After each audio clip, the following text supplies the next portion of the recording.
I like it from Rest though. It's like, hey, my flash is super valuable if we are playing for this dragon. As BeanJ, no! He's pulled in, he's CC'd up, there's no way out of that one. They score once again.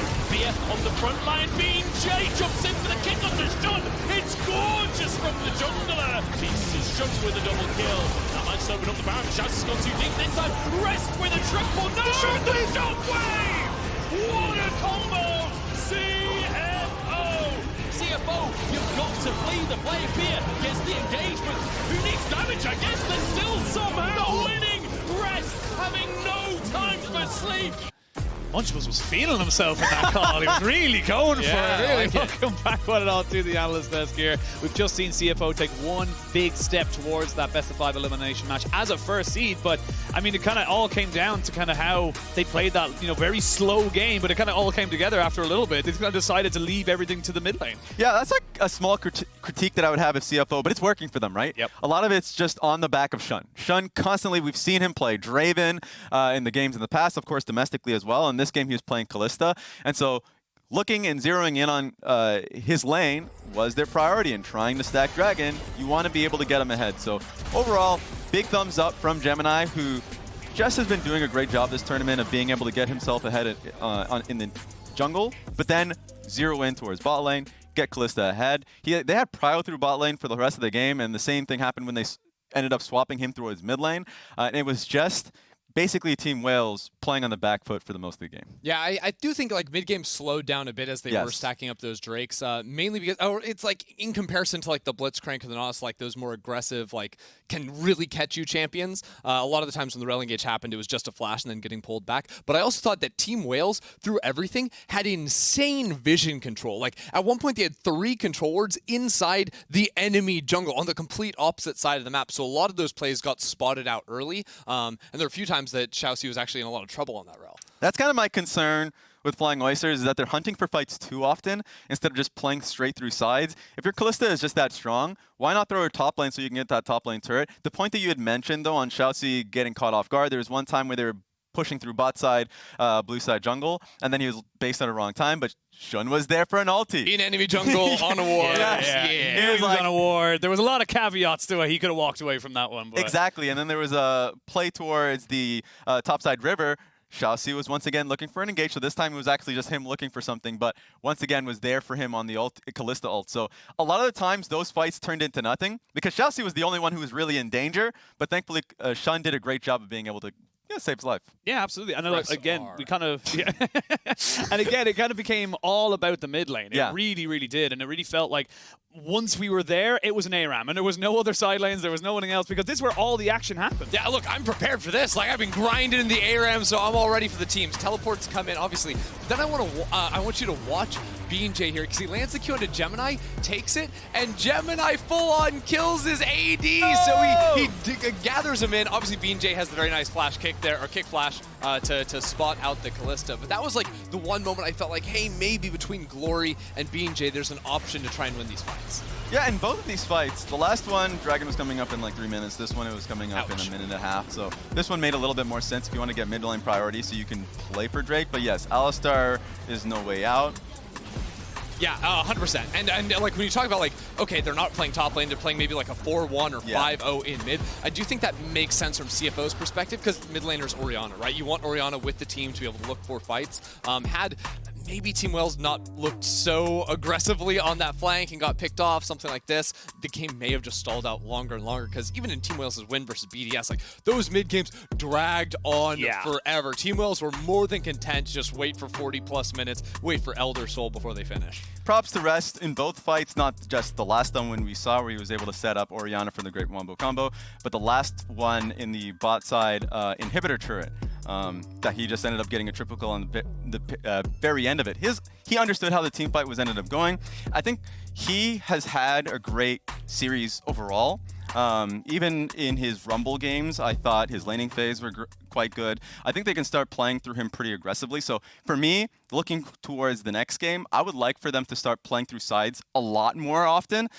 Even though these last 2 team fights through mid helped them, overall, it made it. I was concerned because I started to see options for Team Well to come back into the game. Alistar and Aphelios in general is giving them a lot of trouble.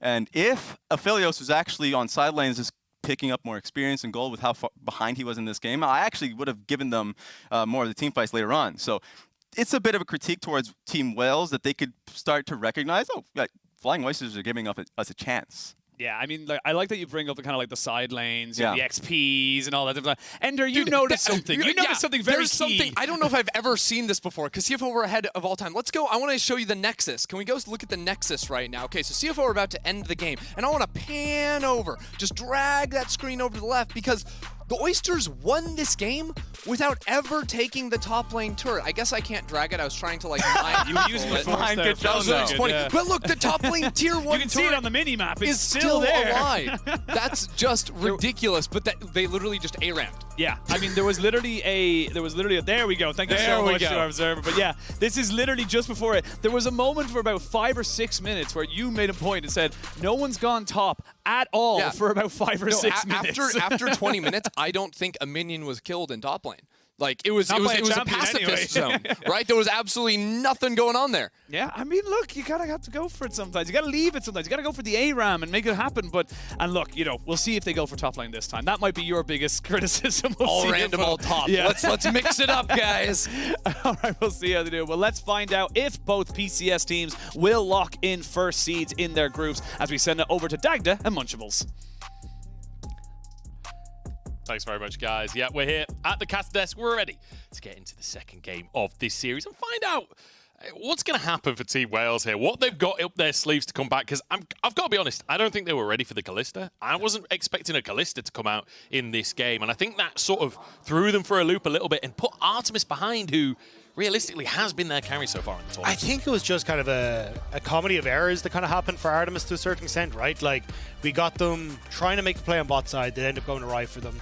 BA ends up blowing his flash on that one. Then the next fight, they're like, oh, let's go, we got ChiauC. And then it was like, yoink, nope, ChiauC's coming with me. But Artemis blows his flash. So the opportunities to try and make these plays had kind of fallen apart at that stage. So I think that's where a lot of the issues were starting to come through, where Artemis slipped further and further behind. Shunn was a monster. But they are going to be swapping sides here.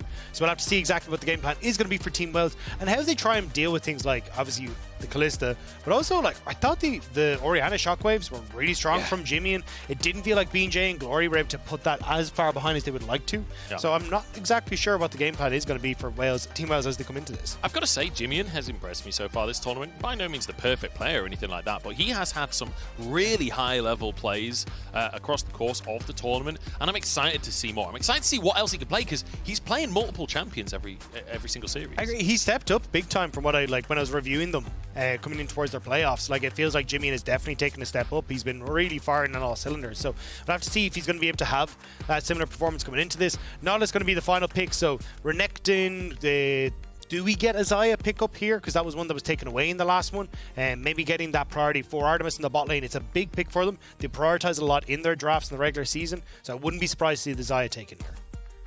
Yeah, Xayah and the Kais are both being banned in the first game. Open and available. You'd expect that to just be the trade between the two players. Artemis going with the Xayah. It has been a pick that he's looked specifically really good on. You fully expect just the trade of the AD carries here. The question is, what's the next priority for the side of CFO? They do keep toying with the idea of that Aphelios.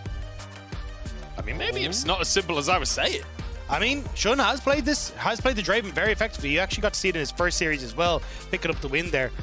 And usually they will pair it with an aggressive support like the Blitzcrank that is actually left open for ChiauC. So potential here to try and go for that as well. And I think GB was talking about it at the desk yesterday, and I 100% agree with him. Like, I love Blitzcrank into things like the Xayah, because it's that non-committal engage that makes it very easy to blow Xayah's ultimate nice and early, and then she's kind of caught between a rock and a hard place with how she can try and play out these team fights. So we'll have to see what the plan is. Gemini, though, wanting to get his hands on a bit more of an aggressive jungler where he can try and take over against BeanJ in the early stages. Yeah, taking away the comfort from BeanJ as well. We saw BeanJ picking up that Lee Sin in the previous game, had a couple of good kicks, set up for some kills on Shunn, but wasn't enough to turn those fights. Xayah Rakan wide open though. Team Wales will be happy to grab that for themselves. And then the question becomes, what else is your priority? Things like the Jarvan still up and available. Things like the Orianna for the mid lane, or even the Ahri if Glory wants to go back to that. I'm curious, yeah. I imagine Glory will probably take the Ahri if he can, but I actually think they'll prioritize jungle here and then move over in towards, hey, we're going to probably eat some bans on the next rotation towards mid lane and see if it's open, but not even going to be the case. So going to go towards that top lane for Sparda, so trying to see if they can get that easy pickup for Sparda. I'm not as big a fan of this because I think BeanJ is going to eat a lot of bans in this next rotation now. Do we see it locked in though, Dagger? He's going to do it. Do we get it locked in once again? I mean, it's the ShiauC. It's got to be the ShiauC. We've got to believe that it's going to be the ShiauC locked in once more. And I mean, it's just a joy to see. His name is literally a Blitzcrank hook. I'm so excited. I get to cast it again. I mean, it's so sick because he does love to play hyper aggressive. You never know when he's going to go and just go for those flash forwards. But also, like, a champion that was almost permaban against him in those playoffs. So this is something that is world renowned at this stage for ShiauC, and especially when you're playing up against the Xayah. We just said, hey, look, that opportunity to play for these non-committal engages is going to be perfect. You got the Lee Sin as well for, hey, we burn that ultimate on the Xayah. Fantastic. Gemini, you're free to go for these crazy kick plays, so you've got that great synergy. Also, the amount of pick and burst damage is there, so a lot of what CFO are going for is actually almost like trading styles with Team Wales from the last one, where they have that pick opportunity, and it's Team Wales that are definitely setting up more for those team fights. Bit more defensive. As the Orianna ban, to be honest, it's almost surprising to see Team Wales banning the Orianna because I feel like it would fit their comp perfectly, but it's whether or not they would get it. I actually think they want the Neeko.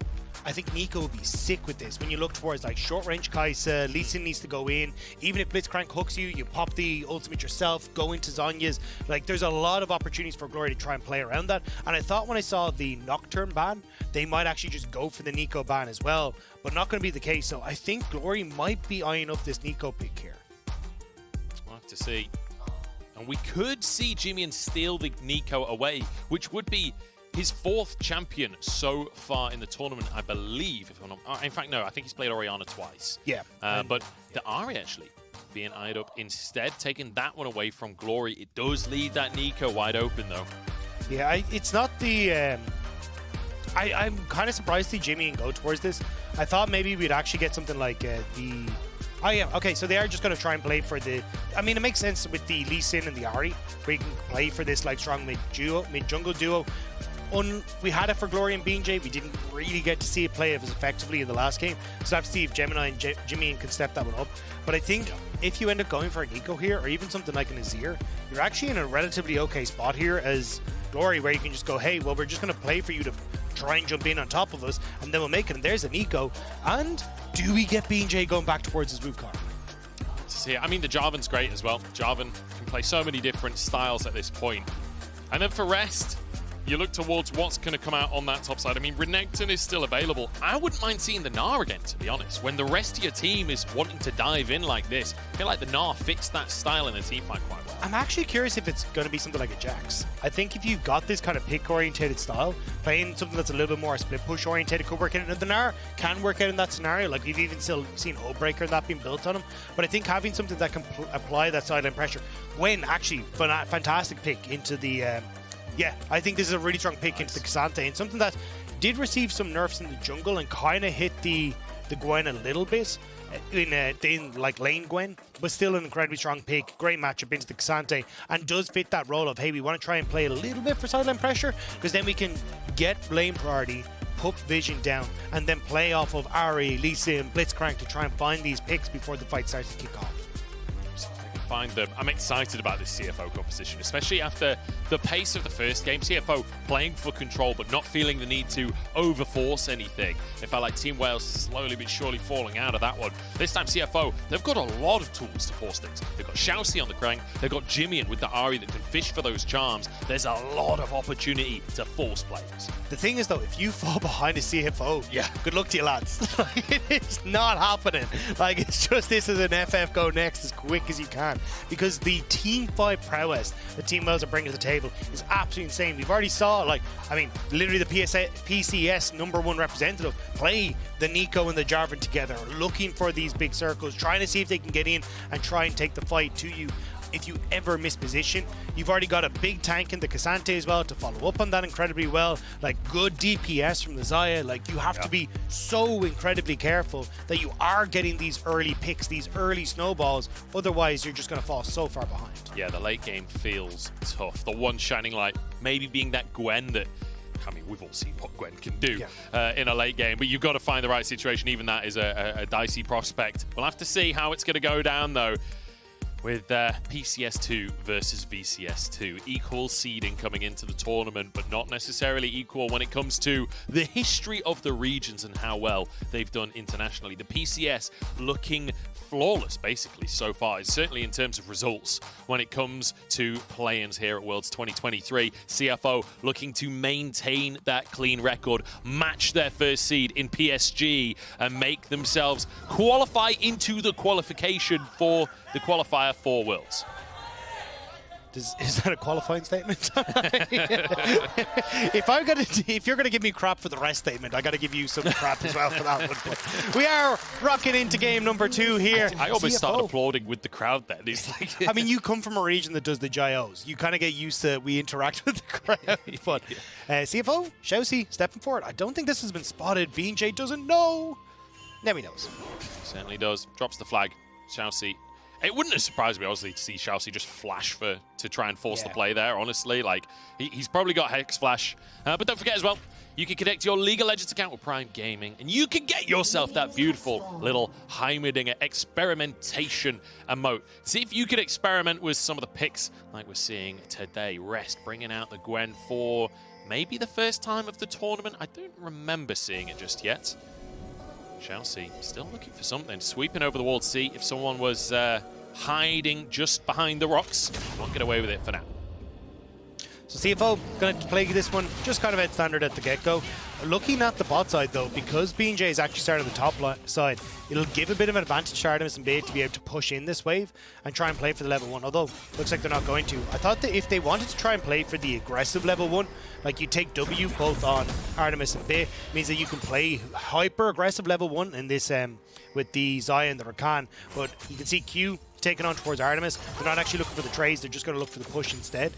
Not wanting to push too much in case you end up with ShiauC going for a hook underneath the tower and kind of ruining your day a little bit. Look at the movement there. Artemis and BeanJ, the second that hook is on cooldown, they move so much further up the lane. They know that all pressure is gone from the CFO bottom lane the second that hook is on cooldown, and they immediately take that space. They'll get the level 2 first. I want to quickly mention as well, Shunn actually running the Hail of Blades probably leans towards going for that lethality guys that we've been seeing, and definitely leans towards the win conditions that we've been setting out for CFO. Yeah, and I think, as you say, like, trying to play for this mid-game, play for pick, play for that burst damage is going to work out, but it does mean that rest... Oh, hang on. Level 2 hit. Oh my god, that's a lot of damage onto Bia. Flashes away to safety. That's 2 summoners burnt on the side of Team Wales in trade for the Ignite from ShiauC. Yeah, but the thing is now, if you're ShiauC, flash punch into the hook is going to set up an easy kill. So you can see the reset immediately coming through from BA. So he's going to be set behind in this lane. Nicely done by ShiauC to find that hook and now rest. What more can you do? Especially because we were just about to say, for rest, if he gets an advantage over Sparda, he's the one that is going to be the Sparda killer. He's the one that has to try and take them down because he's the one that will actually have some of that true damage in his kit. Yeah, we've all seen across the course of the last couple of years what Gwen can do when you find yourself a lead, and even K'Sante can't withstand that storm once Gwen gets a couple of items for herself. Definitely something to be watching. Oh, good little Tangle Barb from Glory, but took a tower shot for it, so doesn't quite end up being win. Again, I want to try and keep our eyes on where these junglers are going, though. Gemini up on the top side. Does he try and go for something on Sparda here? There. Flash Q. I think Rest just used... Okay, Sparda dodges it. I think Rest actually just used Sparda's Q3 as a gap close and like channeled his Q while flying to get snipping onto Sparda. Hey, if it works, it works. BeanJ, though, moved into the bot side, got Scuttle Crab, wants to try and contest for the second one here. Gemini in the vicinity. No push in mid, though, makes this difficult. Gemini knocked up here. BeanJ with the advantage in the fight. Gemini knows that he can't turn this one around. Conqueror already procced for BeanJ. Gemini just kicked out of the river. Bit of a weird one there. I don't know, like, you didn't have control over top or mid to try and go for that. And Gemini had kind of already forgone his right to go for that Scuttle Crab because he tried to make the play topside. So a little bit weird. But he has to come back up here despite the low health bar because Rest still in an awkward spot, and he knows that BeanJ is going to be here. Oh, Rest manages to dodge the Q3, knocked back though, and here come the junglers. Double flash from the top laners. Oh! And Gemini goes straight between the goalposts with the Q. Yeah, Sparda was trying to predict the sonic wave that was going to come through from Gemini, flash away from that, but nearly Gemini was able to commit with the second attempt anyway. Rest now, still underneath tower. I don't think you can dive this. Safeguard are going to make this difficult. Oh boy, they're going to go for it. Rest taken down, and they make it look easy. First blood for BeanJ. Yeah, unfortunately, Rest went away from Gemini, so Gemini not able to get the safeguard now. It's a pretty miserable shield at this stage, so gonna not turn away too much damage, but BeanJ able to flash out, so immediately getting that success for Sparda and keeping this Gwen at bay.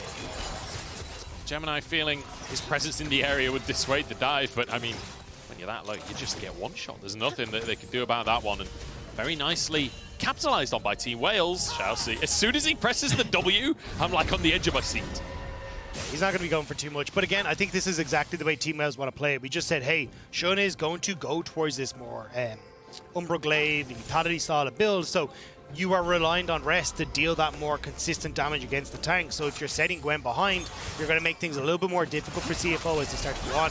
Even just delaying that spike from Gwen where she'll be able to take over the lane, but you can see Sparda flashes away, predicting the Q. Gemini just goes wide on the sonic wave, and then at this stage, if you're going to try and stick under the tower, I think you just full commit for Sparda. You're like, immediately try and turn this around, but you can see as Gemini actually tries to use the sonic wave on Sparda, BeanJ had gone for the flag and drag, tanks the sonic wave from Gemini, which means they can't really follow up anyway, and now ShiauC is going to be reinforcements for Gemini in this equation. Yeah, they're like, okay, Gemini and Rest alone couldn't do it. Let's send the support up top as well. Sparda versus the world. Sparda literally 1 versus 300 at this point, but no, he's not, because he pulls him over the wall himself. And now the hook finally comes into the play. Rest low on HP, and the needlework gaining up, but he's 1-for-1 now. Gemini wants to chase on to Sparda, the Q3, but Sparda, he's on Cassante, and he's looking terrified. The charm comes in from JimieN, and ShiauC gets a double kill. ShiauC's the most bloodthirsty support on this Blitzcrank. I think he had like 4 or 5 kills yesterday as well, but kind of heartbreaking. You would have liked at least one of them to go to Gwen. You would. The one thing I will say, at least ShiauC, he likes, A, you've got your mobility boost, that's fantastic, but B, he goes Everfrost. So actually getting a bit of early AP on the Blitzcrank isn't the end of the world. Yeah, I mean, it's definitely helping the burst. It's not quite as good as Gwen, but yeah, but I think that's it, right? Is yes, it would have been nice to get those kills across, but like 2 kills onto BeanJ means that when you end up with this matchup between the Lee Sin and the Jarvan going to be in a good spot. ShiauC, do you hook up the wall? You should hook up the wall. What a legend. What a legend. The show crank! What do Can he you get say? more here? Like, he's going to have Hex Flash up in a second or two. You got BeanJ there, but... Oh, sorry, Gemini there, but I think they're just going to back away from this one.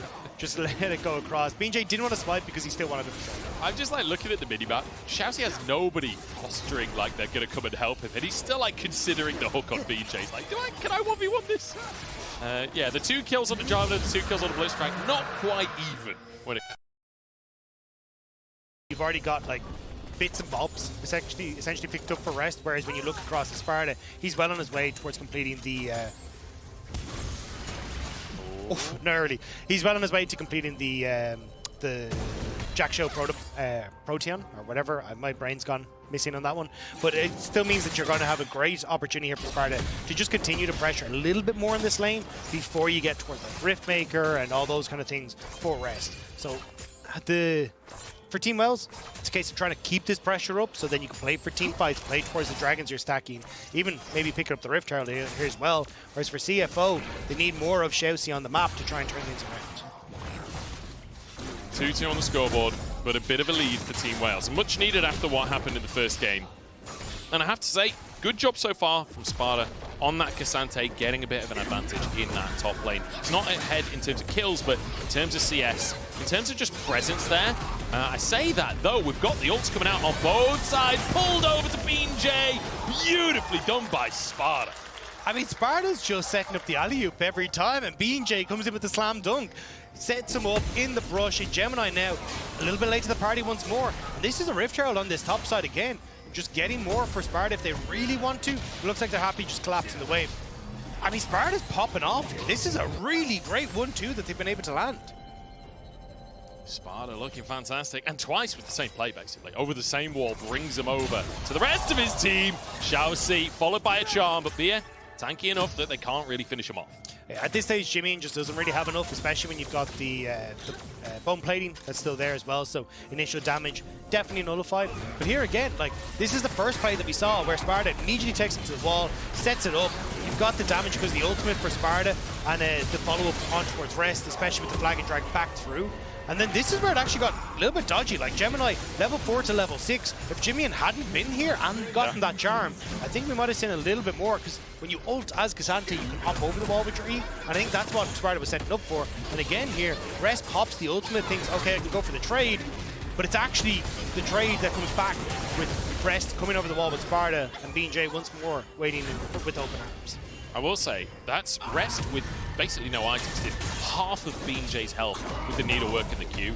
Like, once we get a bit later into the game, that's not a 2v2 that can happen anymore if Rest is in any way of a similar situation item-wise. Yeah, it's just when you try and actually BeanJ's up here again. But it's just when you compare like Rest CS to like everyone else, right? 112 mid, 111 bot, he's only just hit 70.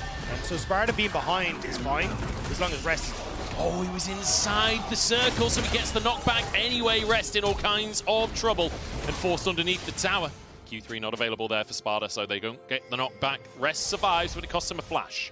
He also taken a lot of damage. Not sure exactly what happened there, but doesn't mean the Xayah immediately coming bot side with Gemini. Looks like they want to try and fish for Artemis under the tower. He has the flash, or has his flash, has his ult, so should be fine here. Again, this is the power of the Blitzcrank. You might be able to just force the flash or ult, but Xayah doesn't commit, doesn't go for it on this one. Sparda now gets a bit of time on the tower, gets to take some plates for himself. I guess to show us really what he's made of in this top side. Yeah, I mean, in the last game, he was getting the advantage over Rest as well, so definitely having a good time in this. This one, way more help coming through from his jungler has definitely made this significantly easier. Not taking Demolish, a little bit sad, because it means that he's not actually able to get as much damage onto those turrets as he'd like, but he's still doing a fantastic job and doing exactly what he needs to, keeping Rest at bay. Oh, dive at the bottom side. Shunn dashes away from the feathers. Dia has to back away, and Artemis realizes he can't go further, but hey, you've got the tower so low. Herald slammed down in this bottom side as well. They're actually just going to finish this tower off. This is a massive oh no, it's not. It ain't a spike at all. The jungler's here too. They're going to have smite available. Denial from CFO. The support of the 9 Rift Heralds in this series has been kind of sick, as Xayah doesn't have his hook, but just willing to step forward there, put the pressure down. And now CFO, with the tower bot lane not going down, 30 seconds until the dragon, what can they try and achieve? It needs to be some sort of pick, but again, I don't really think they're in a position to go for this. Team Wales, this is looking like a phenomenal start for the VCS second seed. Honestly, fantastic, especially after game number 1. It's good to see them having a bit of a stronger showing here in game number 2. Just want to quickly mention the items for Shunn as well. Not going for the lethality start. In fact, going for Stormrazor with that Hail of Blades, which, you know, still has a huge amount of burst. Still going to be able to try and go for that assassination start. I am curious if this is a pivot, essentially, from how we've seen top lane go. Now, obviously, you've pivoted fairly quickly, but I definitely think if you've gone for the lethality build and Rest is in this position, you just will never have the damage to get through Sparda as the game goes on. So I actually like the decision to try and teeter over towards a different style of build, but Rest. Oh, Sparda's going for it. Again, the same wall, the same play, but this time does not have the damage to finish the job off. Rest will walk away with his life, the needlework, getting him a bit of sustain, but Sparda doesn't feel like he's done just yet. Might go underneath the tower here. Rest, he's all out of cooldowns, he's all out of needles, and Sparda wants to go for it. The Q3 goes wide, and I think that's enough to push him away. Just about, but Terror, our dragon goes down, Xayah with the hook. Oh, looks for Artemis. Artemis is just ducking for cover. Skill shots flying in every direction. That's like BeanJ. So you get the duck behind cover behind the Scuttle Crab to be like, I'm safe here. If that hook is going, it'll hit the Scuttle Crab. And BeanJ smites it. And then it's like, well, best of luck to you, Artemis. I hope that hook wasn't going that direction. BeanJ, he's received a PayPal payment before. No, I'm kidding. Oh, that is a joke, guys. That is a joke. I mean, so it was nearly a close one for it, but yeah. It was a close I think the big one now is, again, Xayah. Just waltzes around him, not even bothered. Although, BeanJ goes for the Cataclysm here. Xayah forced to flash. I think you're quite happy to take that trade. Yeah, exactly. I was going to say, XayahC without a flash makes him way less lethal, gives Artemis the opportunity to take the spot lane turret. And I love the way Team Wales are playing this. They have Sparda with complete control on top side. They know that the best way for them to win out this game is try and play for objectives. Now, obviously, not getting that Rift Tower charge does suck, but in the grand scheme of things, they can start to move over towards the next Rift Tower as it starts to spawn. But I think you want to talk about something on the Massacre later? Yeah, I mean, that's a ShiauC difference right there. That's a ShiauC diff. 660 gold for the ShiauC, and the rest of the team falling pretty dramatically behind. Actually, it's worth mentioning, just in the solo lanes, look at the CS differences. 20 CS in the mid lane, 10 CS up top, and then, I mean, over 30 CS down in the bottom lane for Artemis. Yeah, and again, I think this for CFO, it was a bit of a disrespectful draft, to be perfectly honest. Like, playing for pick, saying, hey, look, we can see already that you're going for this massive team fighting composition, but we'll just play for the selection of XayahC with the Blitzcrank, see if he can find the moment that he wants to pick someone off. Same you look towards Gemini, like, this was a, hey, we're just going to take what you tried to do and show you how to do it. And thus far, it has not been working out. With the Rift Tower now going to be able to move into mid lane. Look at how deep you've got BA in the enemy jungle as well. He's going to get into a position where he's looking at keeping JimieN out of the equation. Like, this is going to be a lot of hurt done. Glory's been spotted, he's been pulled in, he's been silenced, he's been kicked back, he's been queued, he's pop blossomed, and he's... Oh no, the timing of the W! It went past just a split second too soon. He's got out by the skin of his teeth. Still though, Team Wales in the mid lane, they're going to be able to get 2 towers off the back of CFO trying to make that play, and they're going to be able to escape as well. Sparda, the TP in to save his mid laner at the perfect moment. I cannot believe Glory got away with that one. And now no. Bia hunting for rest, gets the charm, gets the knockup. Artemis moving in to make sure he can get the damage down. But the Shroud is too much. The TP comes out from JimieN to protect his top laner. Good sidestep from Rest as well on the feather pullback, so it doesn't end up getting CC'd and doesn't get the majority of that damage.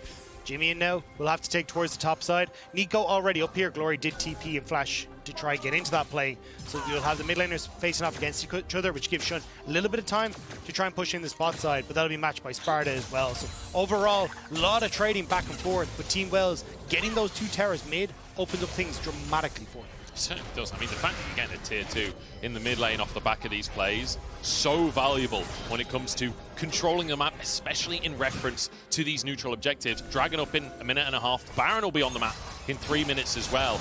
Already taking a tier 2 is just infinitely valuable. And look at the items that we're going to have, right? You've already got mythics pretty much completed across the board on Team Wales, apart from an IE that's going to be completed before you move over towards this next objective for Team Wales. Whereas when you look at the opposite side, it's like, okay, well, I've got the Storm Razors, I'm halfway towards a Gwinsu's, not really in a full position there. JimieN as well, only just barely completing his Everfrost as well, means that he's not in the best spots. And you can see in the golden top, like, Sparda is destroying Rest in this matchup.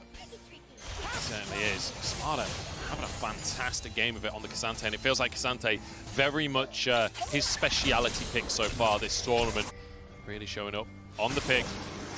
And it's to the point where he's going to be a threat now throughout the rest of the game. He is going to be a menace in these team fights.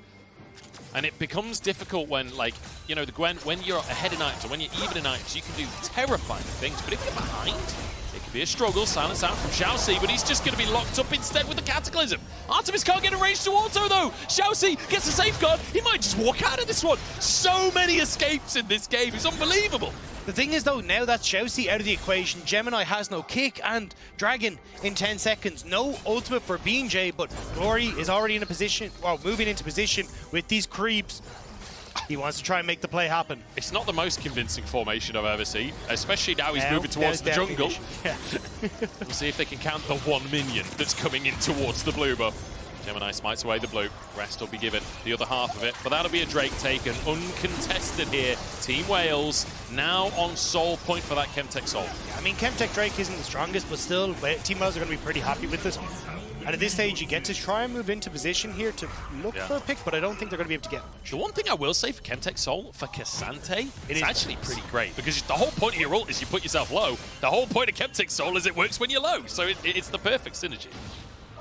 And I think, yeah, that's where at least Team Wales can get a good amount of some value out of it, but still, the problem is not going to be a case of, like, oh yes, Kevin Tech Drake is going to break open this game for Team Wales. Well done. This game is already broken up for Team Wales. They have 3 dragons. They will get the soul. They're already super strong when it comes to team fights. And I mean, you can see the win probability per AWS there. Like it's encroaching on the 90 to 95%. And I tend to agree with it here. There's very little position where CFO can find picks, can look for their opportunity to play towards their compositional strengths. As long as Team Wales go, we will push sides, we will group, and we will make sure that we're playing for these team fights consistently. Yeah, and even in a lot of games, I'll always say, like, you know, there's a Blitzcrank. There's always a chance. But actually, who do you pull? Like, Rakan a lot of the time will get away from that or dodge it. Artemis has his ult, has his flash.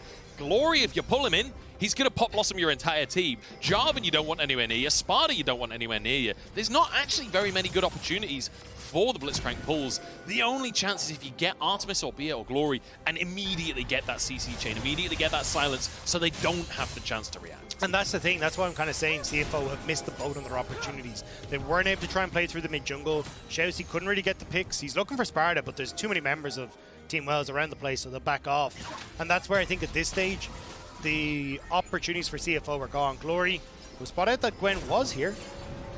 He'll spawn him with the clone, but I actually will cancel the recall. Nicely done there by Glory. And I will say, Team Wales came into this series as an underdog. Game number 1, got a bit smashed. Game number 2, looking really good. Team Wales came into this series against BDS. Game number 1, got a bit smashed. Game number 2 started looking pretty good. Is this the story of Team Wales? Is this who this team is? I mean, it potentially could be at this stage, to be honest, because CFO, they've committed a lot to this top side.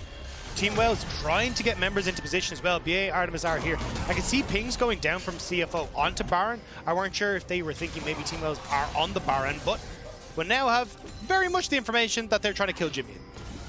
Yeah, they want to go towards that nine-tailed fox. Slip away for now. Cunning as he is, Gemini and ShiauC. They've seen that ward. They weren't spotted by it, but there we go. They're just going to have to clear that one away for now.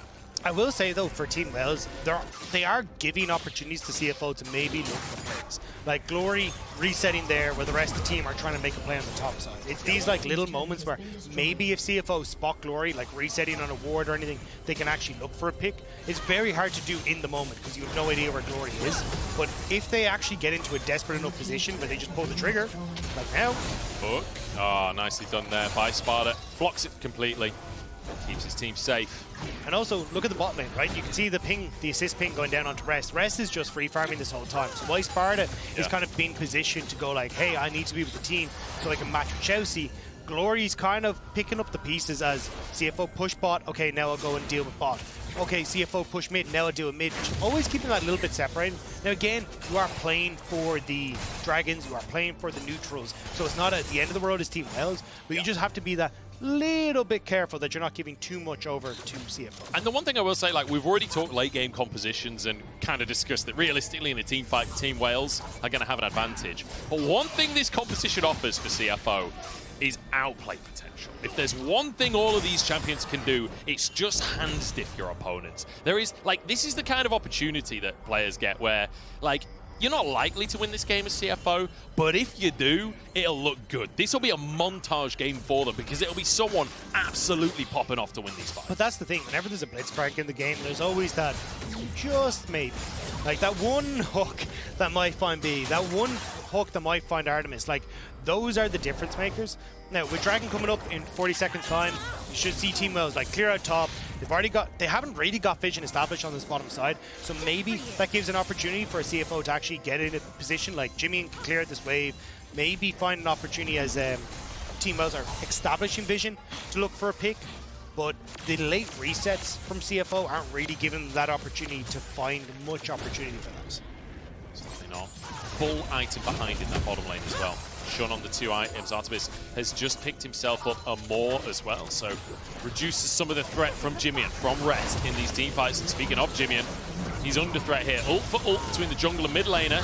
As Sparda looks for a little bit more. Shunn forced to cleanse here as Bia looks for the engage on ShiauC. A pick with a kill to Artemis. A 400 gold bounty on the bird. They're so far ahead. Team Wales, like, they immediately burn JimieN's ultimate with BeanJ, but Sparda doesn't care. He's like, come, I'm just going to literally run at you and see what I can do. That's Salt. That's literally soul off of that pick. ShiauC's gone. You can see Gemini on the top side of the map. BeanJ happy to stay up there so that there's no threat of the Baron from CFO either. The rest of the team can deal with this trade. And then the entire time again, Glory's just picking up his little bit of CS, getting his second item completed there, and now again grouped with the team. Honestly, I could see a world where Team Wales like pushing this mid lane, start to establish vision on the top side, and again just play for these little picks. I don't think BeanJ, who was about to start up the Baron, that is the call. I think you do need to actually play this outright. I think that's the biggest problem that we saw from Team Wales yesterday against BDS, is that every time they tried to make these plays happen, they'd end up just going for these oh, that did not... Okay, we'll ignore that. I don't know what happened there, but we're about to go into the replay. But basically, they'll try and play for a push and not establish the vision correctly. But yeah, JimieN had the equation. And look at Sparda. He's like, I don't care. You throw everything you want at me, and it's Shunn who has to cleanse, flash, and ShiauC who goes down. Like, Sparda is so massive right now, having that Gargo Stone play completed as well. Trying to deal with him is just not going to ever be an equation that's going to work out again. Would you say that going for him is madness? Because I'd say that that's Sparda. Team Wales, though, good stuff so far. I want to play a game with you, Dagda. Because Team Wales so far have been quite... This is already torture, you know, that hard direction. That's a game, not torture. Isn't that what Chucky says? You want to play a game? Yeah. Wait, is it Chucky? Or is that nice Jigsaw? Jigsaw, sorry. Yeah. Our talent manager is going to murder me after this, because she's a massive horror fan. Yeah, my partner is. I can't abide it. I'm too much of a coward. I can't bear horror movies. They're horrible. Hence the name. I want to play a game with you, though, Dagda. Not in a Jigsaw-y kind of way, in a Sparda kind of way. Rest taken down. Oh, but the Zhonya's actually buys a lot of time, and BeanJ forced to flash away. Rest still surviving with the needle work. Somehow will be finished off as he dashes away. The Q3 goes live. And in the meantime, BeanJ's gone down. How the hell have CFO won this? And Glory's pulled in. Turns gold and keeps himself alive. ShiauC now in trouble instead. They've bitten off more than they could chew, and it's ShiauC that's chewed up instead. Just about him to get that button back around. The Zhonya's coming in clutch, but CFO are not out of it yet. Gemini. Oh, he missed the Krug. He's onto the Baron, and the Baron! Artemis, the god of the hunt, using the animals to his will. Little step down from Baron. Takes out Gemini. Beautiful stuff there from Artemis to actually finish them off. And they're already on the Baron. Rest has reset, though. No ultimate available. Can he make some miracle play? There's no jungler in the pit right now. Rest versus the world here. Doesn't have needlework available either. It's a valiant attempt, and actually that went down to like 60 HP. It was a little too close, but at the end of the day, Team Wales get it. And crucially, I want to talk about the Baron power plays here. The Red Bull Baron power plays, that is. Oh, I nearly got fired there for a second. And that's in that Team Wales, they've been using a lot of Barons to get their wins. They really have been, but this was nearly a massive turnaround from CFO. Rest plays it super well. The hook over the wall from ShiauC to get onto BeanJ. And then BeanJ overextending, like really going that bit too far. And I thought that at this stage they were like, okay, Glory's gone overextended, but because they couldn't get that burst down with that stopwatch going through, it means that it actually only just sets up where CFO overextend to make the pick, and Team Wales are able to follow it. Yeah, the Q on the Krug is just disastrous. The feathers just procking the Baron to finish the job, swats him like a fly. Yeah, it's the casual like look over, look down for Baron and just stomp. But Glory, like an inch to finish it off. Glory, Pop Blossom comes on out. The charm does land though, and that's the damage they needed. Glory down, a pick for CFO, but Shunn's gone too deep and instantly answered. Rest has to carry this fight, but just doesn't have the damage. And in the meantime, Gemini stuck underneath the tower. Double kill for BeanJ. And honestly, Team Wales, they keep winning off of picks the CFO find. It's just too late. You don't have control of the map for CFO. Every time they're gone for these plays, it's, well, look at top, it's already pushed in. Look at bottom, it's pushed in. ShiauC swings mid between the two members of Team Wales. And now, Artemis stepping forward. The tower is not long. The game I wanted to play was how many Barons did it take for Team Wales to end the game. I think it might just be one in this one, Dagda, because they are on a rampage. They are destroying CFO in this second game. Almost 10,000 gold up at this point as they move up towards the top side as well. They won't be able to end the game here, but the amount of control that they have gained here, and it's crucial. because Elder's up in 90 seconds. And this is the difference that we see from BDS yesterday versus CFO today. CFO have to make plays like this if they hope to try and win the game. And the fact that Glory ends up staying alive for so long, goes invisible, then you have to figure out who the clone is, makes it so that then Shunn overextends, Team Wales are able to collapse. And then it's like, where the hell are you supposed to go?